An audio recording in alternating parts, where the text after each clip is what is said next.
We are all on the starship Avalon. But I'm the only one here. There are 5,000 passengers and 258 crew members. So why am I alone? We're all in this together. Hello? Anybody here? Hello?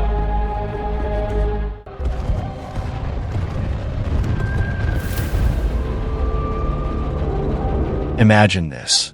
In the year 2199, Earth's resources are exhausted, and overpopulation has pushed the planet to the brink of destruction.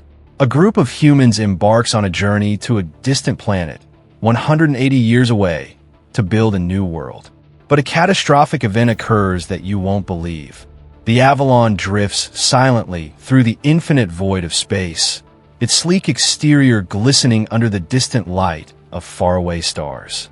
Inside, 5,000 colonists and 258 crew members are in hibernation pods, all unaware of the tragedy about to unfold.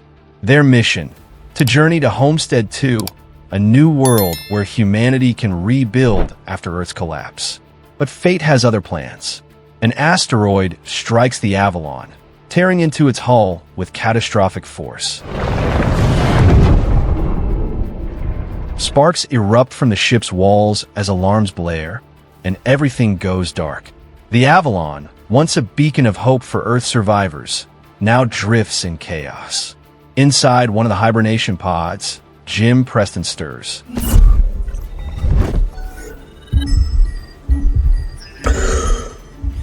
His eyes snap open, his heart racing. Confusion floods his mind. He struggles to make sense of his surroundings as the control panel of his pod flickers, a cold blue glow illuminating his face. You just spent 120 years in suspended animation. What? It's okay, James. He's awake. Too early. The AI on the ship offers no answers. So why am I alone? We're all in this together. Your hibernation cycle has been interrupted. Malfunction detected. It informs him. Panic rises in his chest as he realizes what has happened. He's been pulled from hibernation 90 years ahead of schedule. Approximately 90 years. What? We arrive at Homestead 2 in 90 years, 3 weeks, and 1 day. Wait. I woke up too soon. There's no way back. He scrambles to contact Earth, but the communication lines are dead, and the time delay is immense. Message will arrive in 19 years. Wait, what? Earliest reply in 55 years. 55 years? He can't get help. He's alone. With no other options, he tries to break into the crew's hibernation room, desperate to find someone, anyone, who can help him. Afternoon. Oh, man. It's good to see another face. Oh, you're a robot. Android, technically. The security systems, however, are too strong. He's locked out. Days turn into weeks, and weeks into months. Jim wanders the empty corridors of the Avalon, the ship's vast entertainment zones offering little solace. Golf course, swimming pool, luxury spa. They're all meant for a future that isn't his anymore. He's the only one awake, and it's driving him mad. Then one day, something catches his eye. Another hibernation pod. Inside it is a beautiful young woman, Aurora Lane. Her face is serene, as if frozen in time. She's meant for a life on Homestead 2. A writer, her dreams of a new world ahead of her. Passenger 1456. I'm a writer. I think we tell each other stories to know we're not alone, to make contact. But that future is lost now. Jim hesitates. He knows what he's about to do is wrong. That waking her would forever alter her life. But the crushing weight of loneliness is too much to bear. I know how to wake Aurora up. Well, that seems like a fine idea. You could use some company. I'd be stranding her on this ship for the rest of her life. He decides to revive her.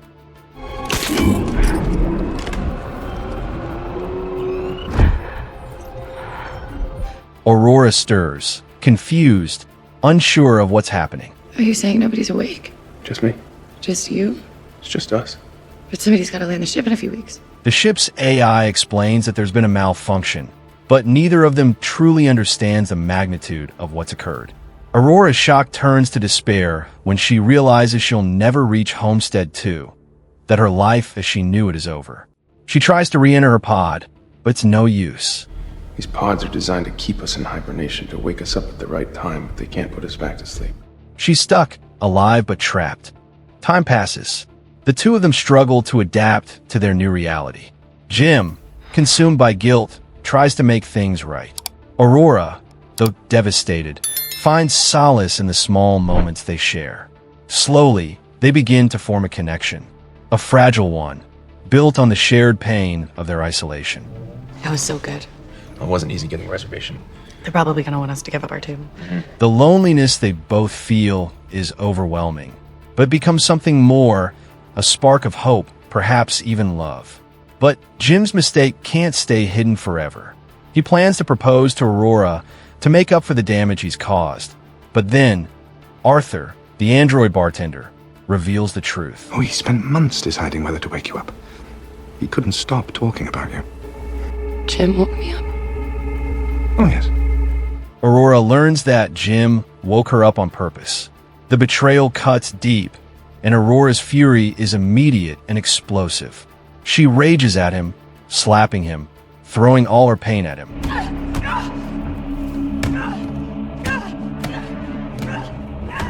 Her anger, her devastation, it's raw, and it's too much for Jim to bear. She shuts him out, refuses to speak to him, refuses to forgive him. You saved my life. And I know that's no excuse for what I did. I read everything you wrote. And I fell in love with your voice and with the way your mind works. Then, another pod malfunctions. Gus Mancuso, a deck chief officer, wakes up. He's disoriented, but knows enough to understand that the Avalon is in danger. We're still on course, so whatever's wrong with the ship, NAVCOM is still on the job. There's something wrong with the ship? 3 pod failures? Yeah. There's something wrong. The question is what? The asteroid collision caused a cascade of failures in the ship's systems. The reactor is failing. If they don't fix it, the ship and everyone on board will die. Whatever started this, we gotta find it. And fix it. How bad can this get? Failing systems. Life support. Fusion reactor. So we're stranded on a sinking ship. Gus doesn't have long. He's been awakened by the same malfunction that Jim experienced, and his body is failing. With his last breath, Gus gives Jim and Aurora his ID badge and access codes to the crew-only areas. My ID. Get you where you need to go. Fix the ship. Desperate, the two of them race to the reactor. The ship's systems are a mess. They discover that the asteroid breach has damaged the core of the fusion reactor, causing a series of cascading failures in the Avalon systems. The core is unstable, and if it's not repaired, the ship will collapse in on itself. How can we fix this? We're gonna die. There's replacement parts for everything. Time is running out.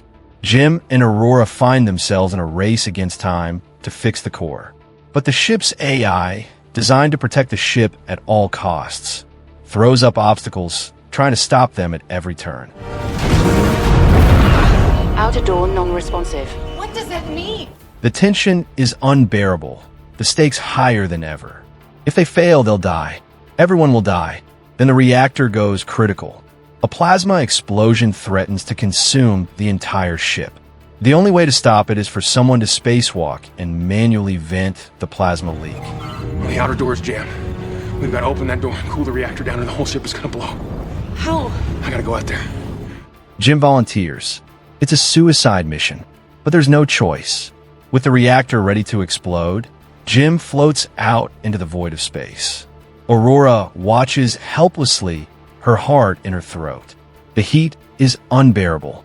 The danger, unimaginable. She can only watch as Jim struggles to control the venting, hoping he can survive long enough to stop the reactor. In the final moments, Jim's tether snaps.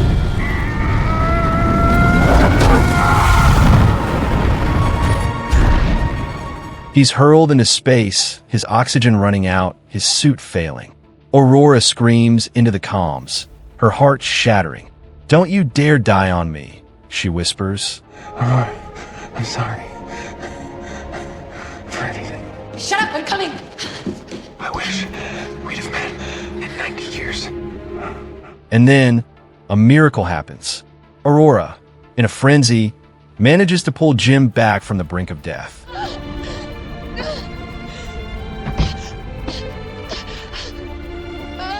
She finds him unconscious, his life fading away, but she refuses to give up on him. She rushes him back to the medical bay, using the auto dock to revive him.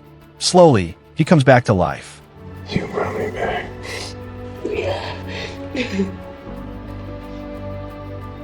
The Avalon is saved. The reactor is stable. The ship is no longer doomed to drift aimlessly in space. But the cost is high. Jim knows that Aurora deserves a future, a life she can live. The hibernation pods can still be used, but only for one person. Jim insists that Aurora take the pod, that she sleep for the remainder of the journey, so she can have the life she was meant to have. But Aurora refuses. And I'll be fine. But I would never see you again. She's already made her choice. She chooses to stay awake with him. Hell of a life.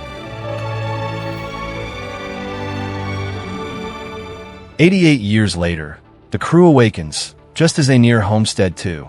The ship has transformed in their absence. In the Grand Concourse, they find something impossible, a lush, vibrant ecosystem, full of trees, flowers, and wildlife. The Avalon is no longer just a ship. It's a home.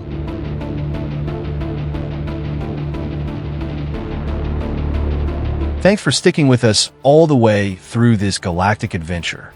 Now, before you head off to another universe, if you actually like this recap, give it a big thumbs up. And if you want to catch more out of this world movie recaps, make sure to subscribe to our channel, Recap Scope, and hit that little bell icon. Why? Because we bring you the best films in history, all wrapped up in the shortest amount of time possible.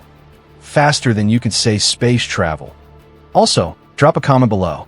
We want to hear your thoughts on Passengers, or any other movie that gets you questioning life, the universe, and everything in between. Until next time, my fellow space travelers, stay tuned for more recaps, and remember, time flies, but we got your back.